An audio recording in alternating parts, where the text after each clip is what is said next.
مومنو، تمہارے باندی غلام اور جو بچے تم میں سے بلوغ کو نہیں پہنچے 3 دفعہ یعنی 3 اوقات میں تم سے اجازت لیا کریں. ایک تو نماز فجر سے پہلے، اور دوسرے گرمی کی دوپہر کو جب تم کپڑے اتار دیتے ہو، اور تیسرے عشاء کی نماز کے بعد. یہ 3 وقت تمہارے پردے کے ہیں. ان کے آگے پیچھے یعنی دوسرے وقتوں میں نہ تم پر کچھ گناہ ہے اور نہ ان پر کہ کام کاج کے لیے ایک دوسرے کے پاس آتے رہتے ہو. اس طرح اللہ اپنی آیتیں کھول کھول کر بیان فرماتا ہے، اور اللہ بڑا علم والا ہے، بڑا حکمت والا ہے.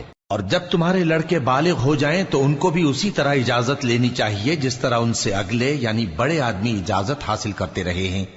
اس طرح اللہ تم سے اپنی آیتیں کھول کھول کر بیان فرماتا ہے، اور اللہ جاننے والا ہے، حکمت والا ہے.